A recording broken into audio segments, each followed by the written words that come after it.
my friends are dying. 70%, 80%, 100%. Very young. Yes, I'm lucky. Yes. One chap was killed. They were busting in the far end. He was standing outside the building, and a small lump came from the top and struck him, and it killed him.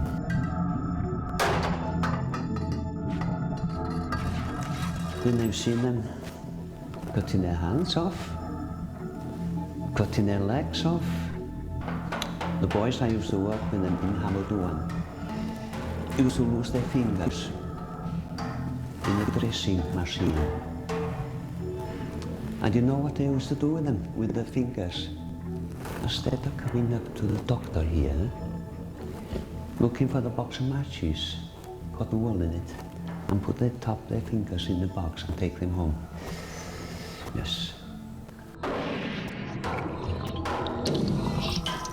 They were crazy, a lot of them, you know what I mean, yes.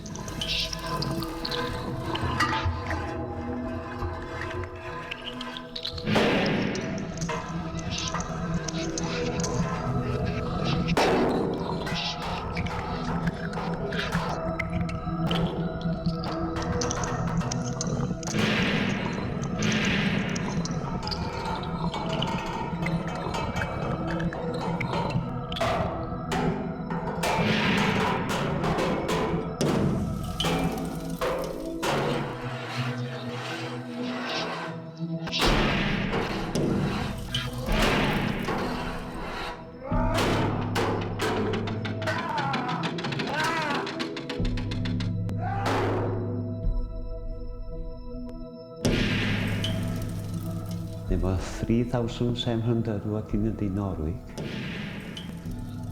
and they're all gone, a lot.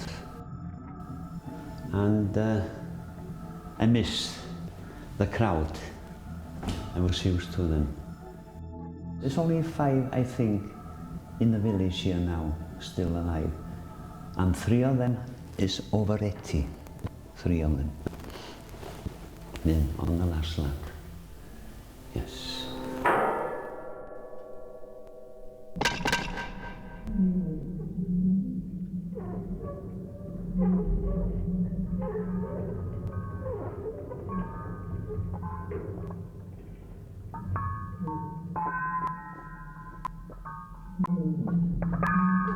Sometimes I walk along the path, I get a feeling on my back.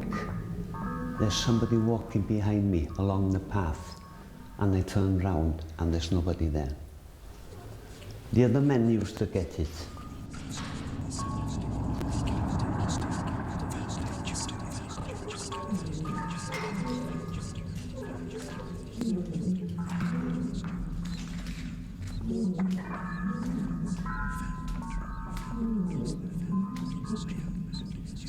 I pass my time looking forward the following morning to go to work with the lads and everything, and I miss it, you know.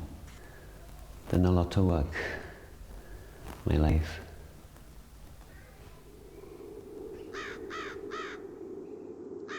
This is Norwich Quarry, Clanberis, or rather, what's left of the mountain, Ilidia Vower. This is the belly of Ilidia Vower, and this is all about the soul spirit left behind in the quarry. It's like an interaction between the people and the landscape. This is no picture postcard. This is no romantic vision of Snowdonia, but more the searching for a soul. It's like a journey for new stones. Here's Snowdon, you know, tourists, ice creams, and a range of souvenirs. I'd like to think that this poetic saga is like being on a safari to actually address what went on here. If you change the landscape, it will change you. It will change the people. If you mess with the landscape, you'll be messed with. If you abuse the landscape, somewhere down the line, you'll be abused too. So I'd like to get my scalpel out, open up a few sores, see what actually went on here.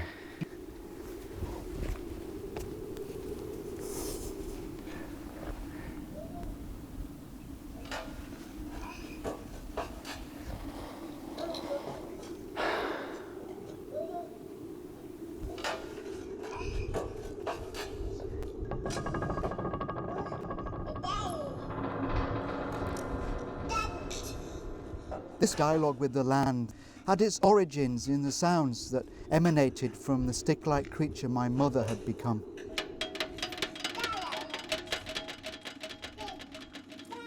I had conducted the last stanza of the slimes and giblets and the last chord of the unguents and the dying breath of parched organs.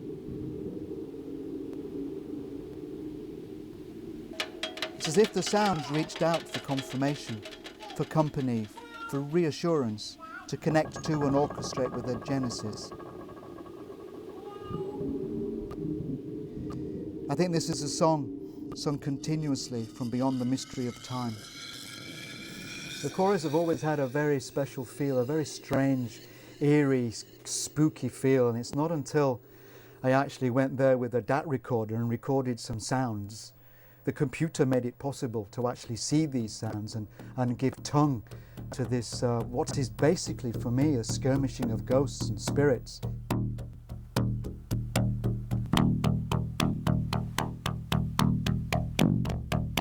So many men died there. You know, there's something left in the rock. They're touching the rock, getting these sounds, allowing them to enter into the computer, informs oneself of the landscape. Out, spirits, reveal yourself. Out, out, out, out, out, out. Nothing is inanimate, everything is alive here. Out, out, out. Once you can see and feel and give form and depth to these sounds, the sense of place is revealed in a very strange way. Out! Everything in this sound sculpture came from a recorded sample from this place.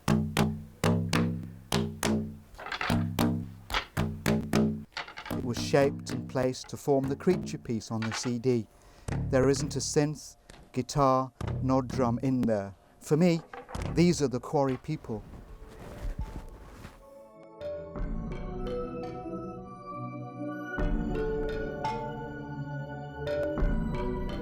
If somebody got killed on the rock face, a quarryman, what people used to do was to come to the house, and there used to be a white tablecloth, this very special, clean white cloth on this table by the front door with a big dish, and everybody used to put money in that dish to help towards the funeral costs.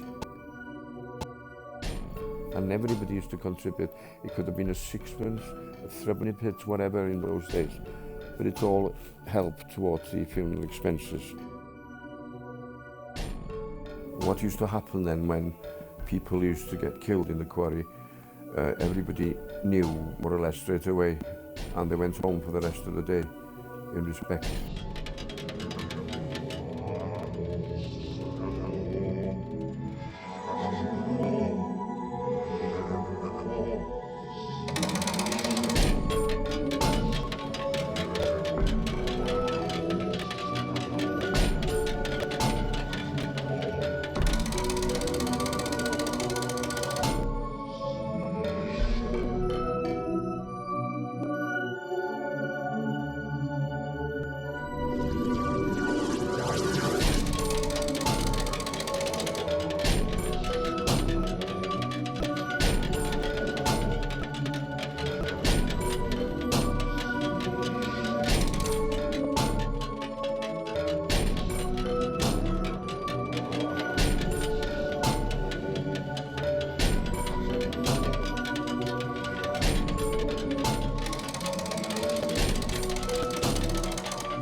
Now this is the rainbow slab in Norwick, which is quite familiar to me from climbing in the 1983, 1984 when I developed the rainbow slab for climbing. Most of the first ascents here are mine. I recorded some sounds here on these walls. I felt like a tickler with a feather brush tickling these shapes from the slabs. It's as if the slate was saying something. I took these sound shapes back into the studio, and I've always hated computers, but as soon as I saw the sound, it had a shape, it had a form, it had, a frequency. Some of them, just like you'd put a bit of wood under a microscope, you'd see organisms and little things. The same with sound, you could see more sound within the sound within the sound, and the more you went in, the more the sounds were kind of like sea creatures and voices of the men going about their work. It was all very, very haunting. And you start using these sounds in the computer and it's like, they wouldn't want it, the creatures wouldn't want it, they wouldn't go that way. They'd only go the way they wanted to go. Some of them were, acoustically intelligent, some were amusing, some were interesting, some were just ludicrous. It's like they were captured in this digital box and they just suddenly, they kind of felt free. It's a beautiful slab. I love it so much, the colours, the shapes. I love playing on it.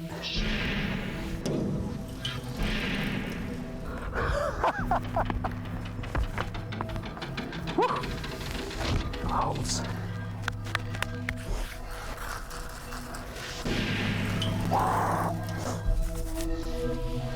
Beautiful.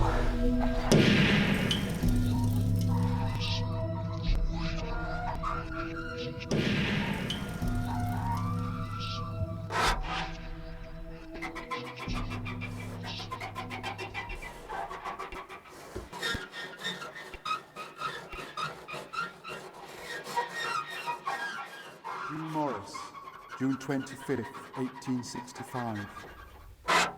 Powder present in a slit in the rock, ignited, throwing him 22 yards. Oh! Bastard! I knew it was in there somewhere.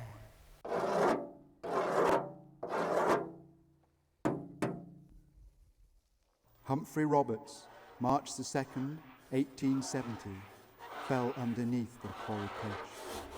Aren't they beautiful creatures? Eh?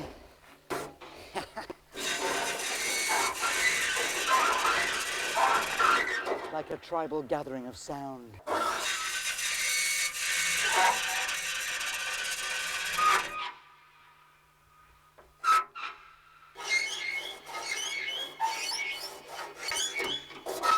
Ah, these are crazy little fellas. Griffith Williams, November 13th, 1869, fell over the side of the quarry.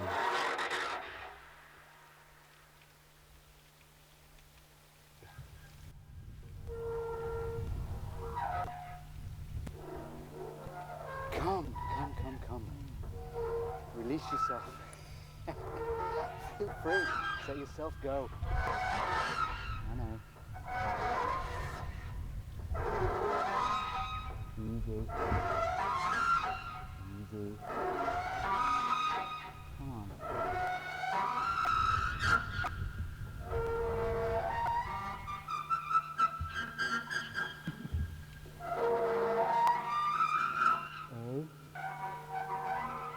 The belly of the Lydia Vow.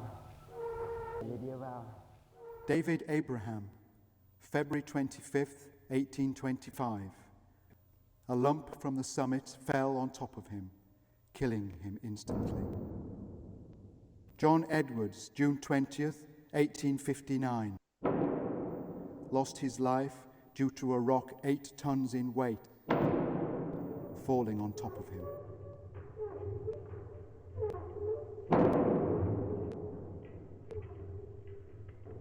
These scars and inclines and slabs and walls, sheds and tunnels and skeletal machinery had been familiar to me in a deep level of consciousness for a long time.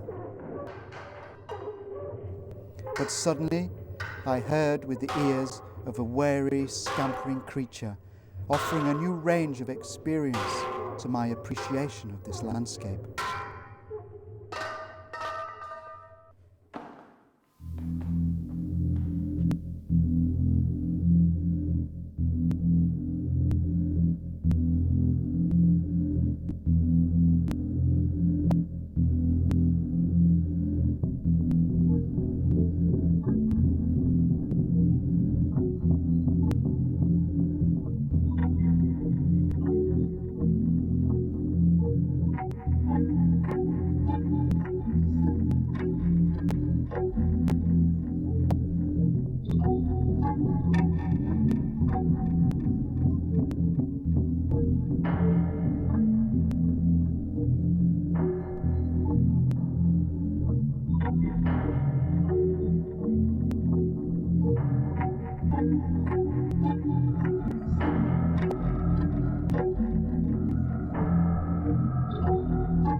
with his head bowed down, a rock fell from the summit, decapitating him.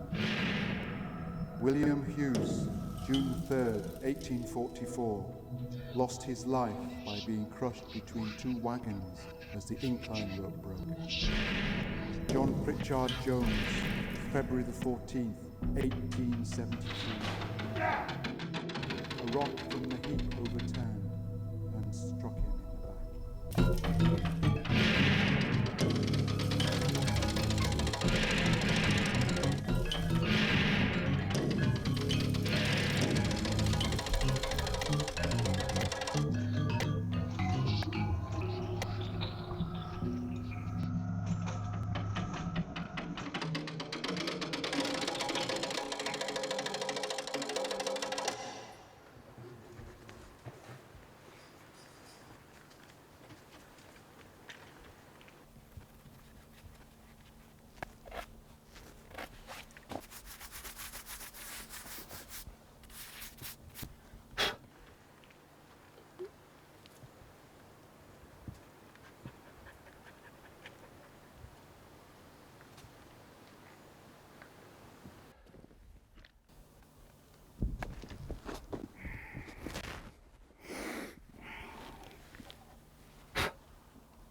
Fuck pig. Iwithva actually means the resting place of the giant. The mythology in ancient times of the giants in and around the area all suggest that this was a land of the giants at one time.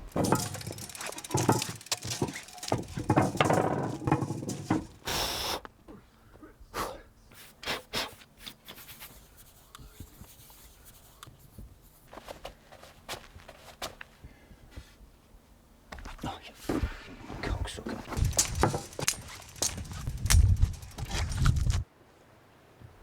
Ilidia itself is a word that the Welsh find very hard to actually translate because the EL comes from the Hebrew and not from the Cymraeg. And hence you have this link between the Hebrew ancient language and the Cymraeg ancient language. A lot of people call Cymraeg God's own language. It's just a figure of speech, but you know, figure of speeches and mythology all come from somewhere locally.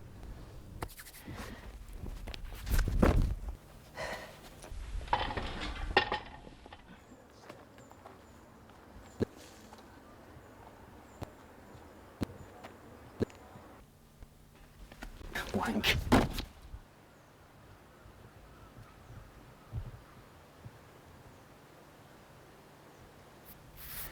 I find it really hard to work stuff. Constantly. Up, down, up, down, up, down, up, down. You really got to want it. You know, I like to flash things and improve my level of what I can flash and do first time and, well, show off and feel good about myself really, but I suppose is what it's all about.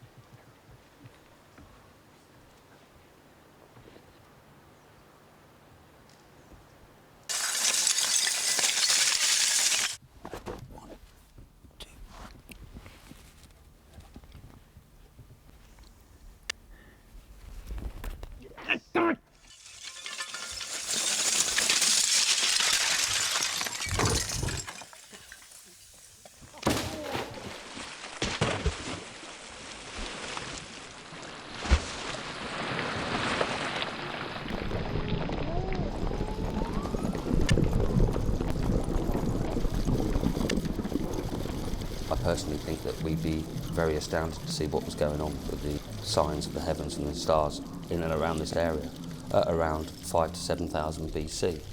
This is the time that the grooved ware people who built Bryn Cethleiddi suggested that this whole area was a very special sacred area.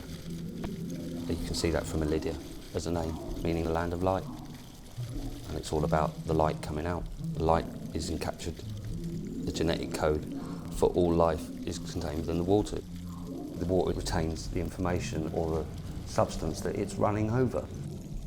So if it's running over quartz under Ilidia all the time, it will be vibrating and resonating with the electromagnetic frequency of quartz.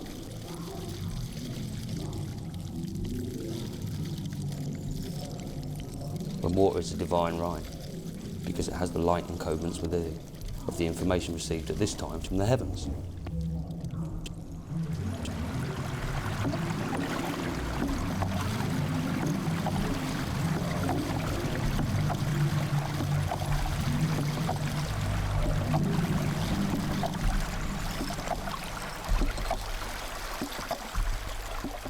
It only became apparent, whilst in the folds and seams and sinks of hard embrace, that these shapes of sound had a sister in the infinitely obscure and intelligent acoustic properties in the body of dust and bone that are the quarries on the flanks of Ilidia Vower. Divined to an open belly of rust and rag by the greed and avariciousness of a few, flaccid and played out, the catheter tubing was inserted to pump and drain the earth's fluids.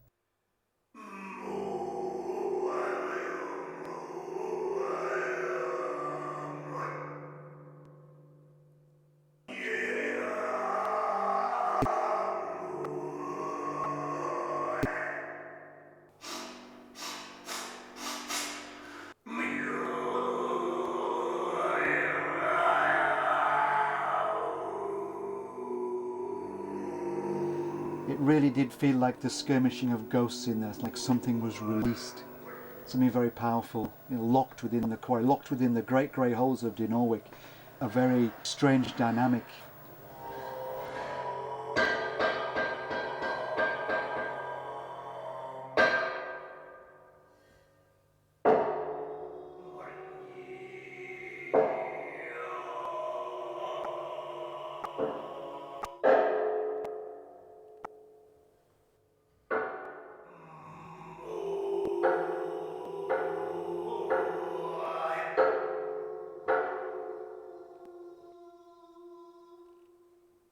So the binary box is a tool, not only for an impersonation of nature, but for a shamanistic mapping of breathing souls and exploration. Down there, down there, down there.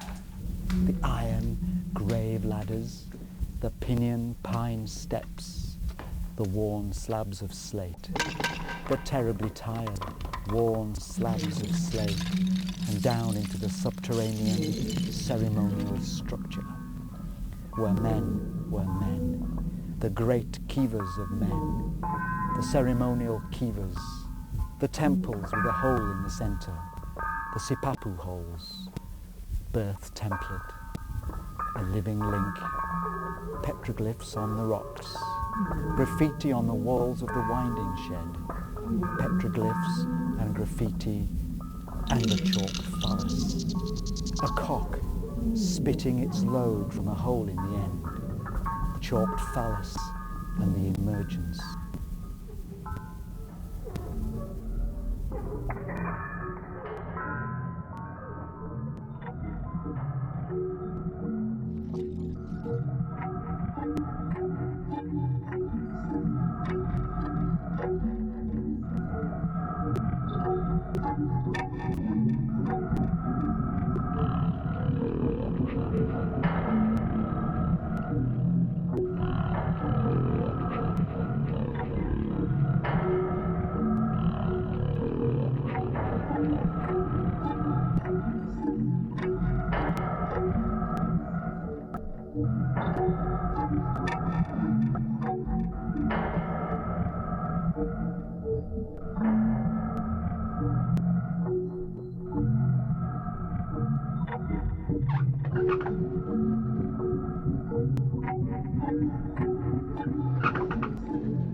Amusing.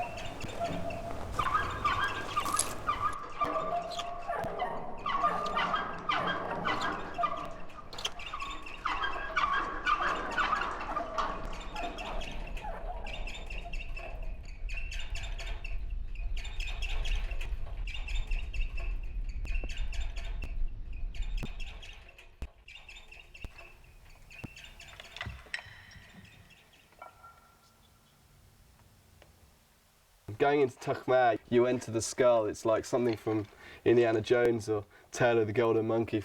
It's playing things out, it's exploring yourself, it's pushing buttons to see what happens. You get into loose, wilder places where, you know, there's nothing but the odd dead sheep, and it's exciting.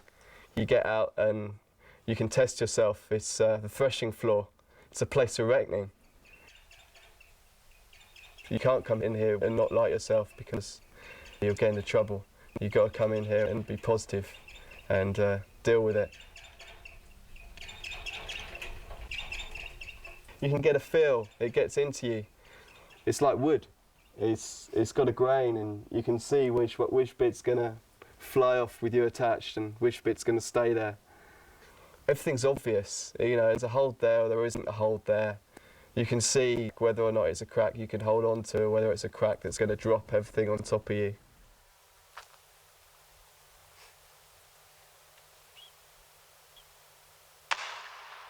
You can't do it every day. The slate's just for, yeah, fun.